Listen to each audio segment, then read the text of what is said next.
Every ambitious person wants freedom, but most never get it. Not because they're not smart enough or don't work hard enough. It's because no one ever taught them how to build a financial backbone.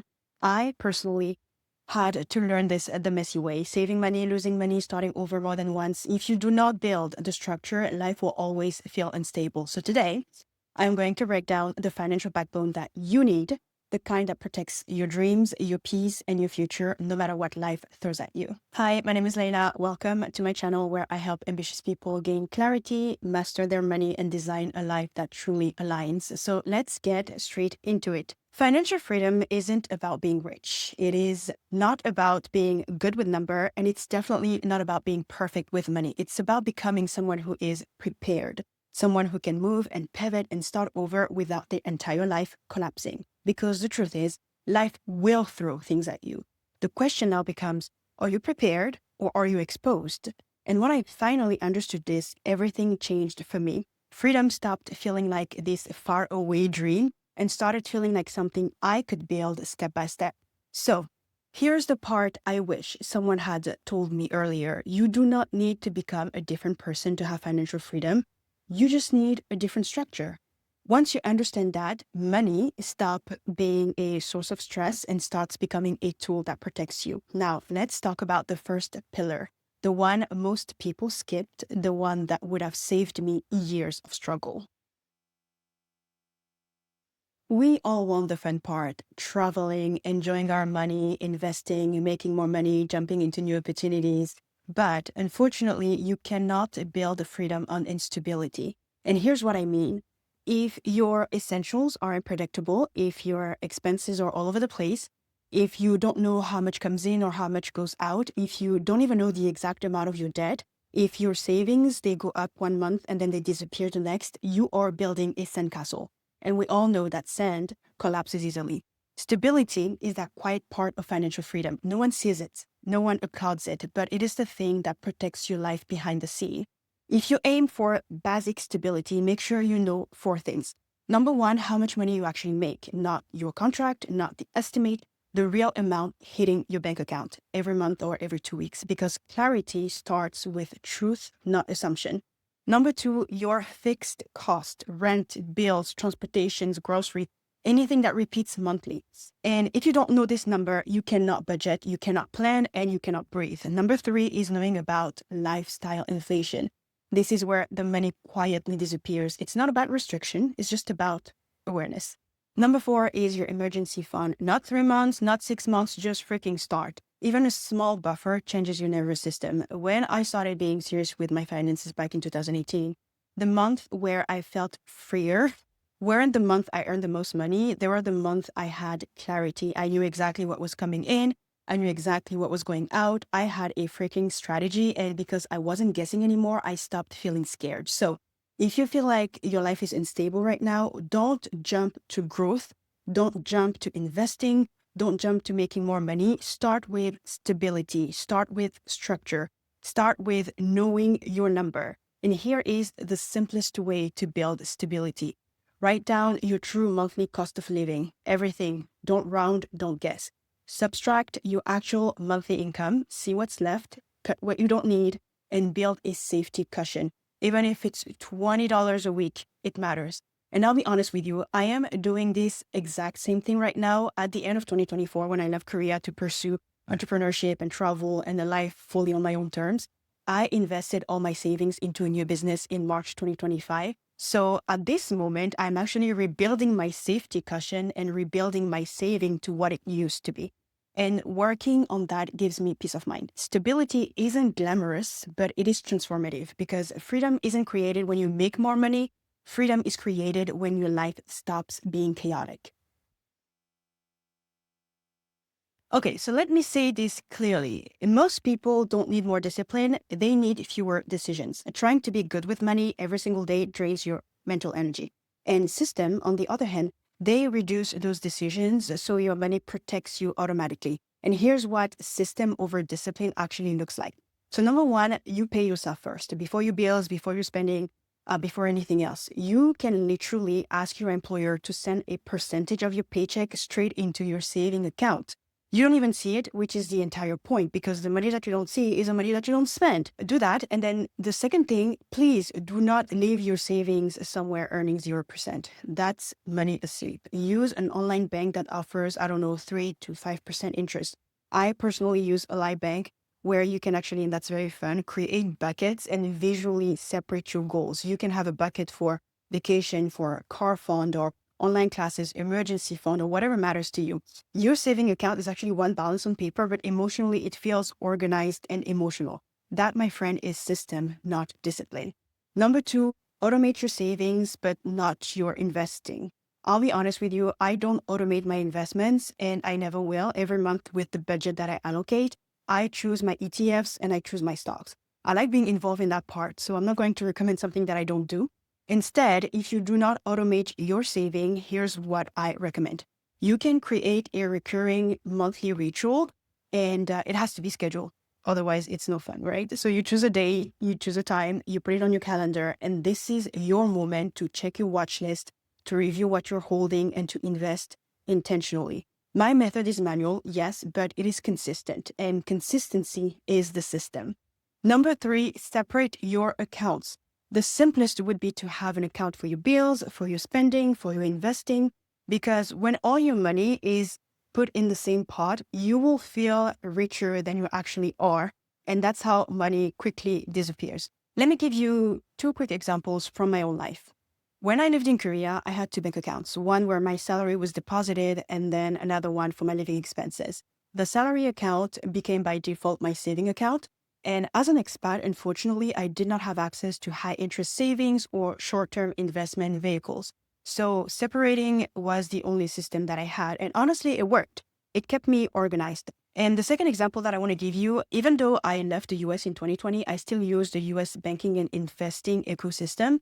I have a checking account where my income is deposited, but the money doesn't stay there. It is funneled automatically to pay for my credit card on time so I can collect travel miles. Then the rest of the money goes into my saving account and my investment account. When I open my checking account, I never get fooled into thinking, oh my God, I have so much money left. Nope, because everything is already allocated. So for me, separating creates clarity, and clarity removes anxiety. Number 4, a monthly money check-in, and this is not optional. This is the date you set with yourself. You grab a drink, a snack, you sit somewhere very quiet, you play some music if you want, make it a moment. And then you sit down, you open all your accounts, you open your spreadsheets, you review your expenses, you look at your goals, you see what needs to be adjusted. You look at the month that has passed, and then you prepared for the month ahead. And listen, I know that money gives some people anxiety. They avoid it, they delay, they hope things magically get better, but burying your head in the sand won't fix anything. Money is here to serve you, not enslave you. So don't be afraid to take command of the situation. Maybe things are bad. Maybe they're not as bad as you think. Either way, facing your reality is the only way forward, especially if you want things to change or if you have a goal that requires money to become real. Because goals, they do not manifest from intention alone. They manifest from structure. And that's why this matters. Your mood changes, your motivation changes, your circumstances changes, but your systems remain the same. And when your systems are in place, you stop relying on willpower, you start relying on structure. Discipline, it gets tiring, but the system, they don't. Freedom doesn't come from one income stream. It comes from having options. And if there is one thing I learned while moving across countries, changing careers, starting over, and reinventing myself more than once, it is this. Your life becomes a lot less fragile when your money comes from more than one place. Here's what most people don't realize. Not all income streams need to be big. Not all of them need to be full-time.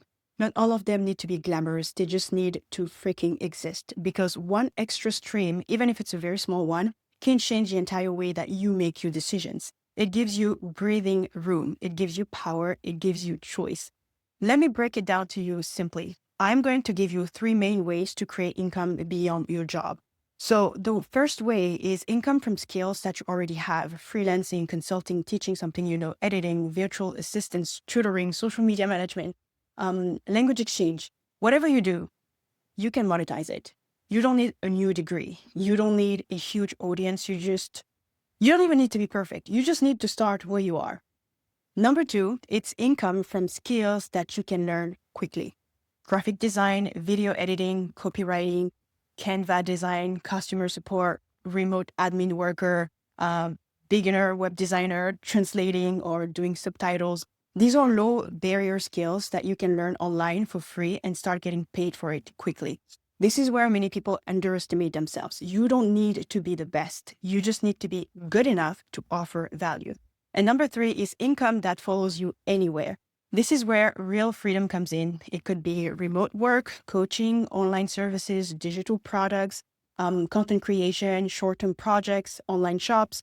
These give you location freedom and time flexibility, and they can create a financial cushion that doesn't disappear if you move to a different place.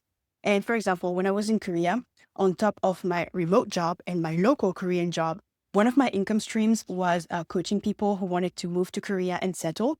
It wasn't a big operation. It was simply me using what I knew to help others. Okay, so this is the pillar most people avoid because money isn't just about number. Money is emotional, money is magnetic, and money reflects how you see yourself and what you tolerate. Financial boundaries, and I want to be very clear, are not about being selfish or being strict. They're about protecting your peace, your future, and your self-respect. Let me explain. You can literally master saving, you can master systems, you can make more money, but if you don't have boundaries, your progress will leak out of your life. And here's what financial boundaries look like in real life. Number 1, you stop spending from guilt, from obligation or pressure. Not every invitation is a yes. Not every trip needs your money. Not every family request is your responsibility. Not every social expectation deserves your wallet. You are allowed to say, I can't do this right now, or that's not in my budget this month. Your value does not come from how much money you spend on people, okay? Number 2, stop rescuing others financially when you're not stable yourself. You cannot pour from an empty cup, and you cannot save people by sacrificing your own security. Helping others is beautiful, but not at the expense of your foundation. A backbone can't hold others if it cannot hold you. Know what I mean? Number 3, set boundaries on romantic relationships. This is a big one. You are not required to fund someone else's lifestyle. You are not required to hide your financial goals to keep the peace. You're not required to stay quiet about money conversations. Financial boundaries protect you from resentment, from imbalance, from misalignment, and from caring more than your share. You deserve a partnership where money feels safe and clear and intentional.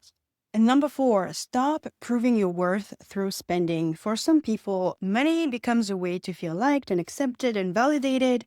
But overspending to impress people who don't contribute to your life is one of the quickest ways to sabotage your freedom.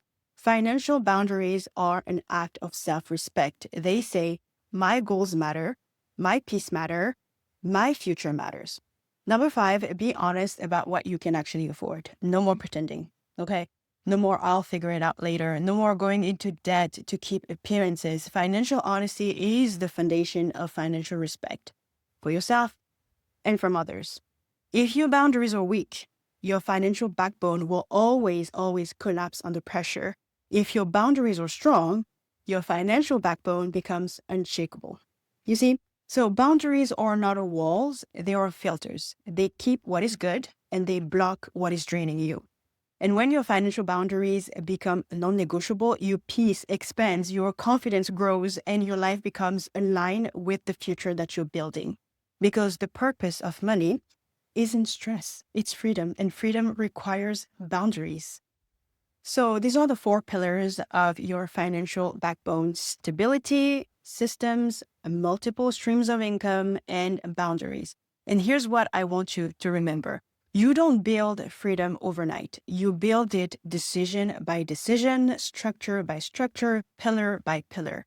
You don't have to master everything at once. Just choose one pillar, the one that speaks to you the most, and strengthen that pillar this month.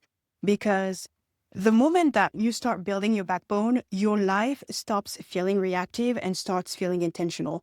If you are on your own financial or personal reinvention journey, I would love to hear which pillar you want to focus on first. Share it in the comments, not for me, but for yourself. And sometimes naming your intention is the first step towards change. And if you want more videos about clarity, about money, about designing a life that truly aligns, go ahead and subscribe. There is a lot more coming. So thank you for being here. Take very good care of yourselves, and you will see me in the next video.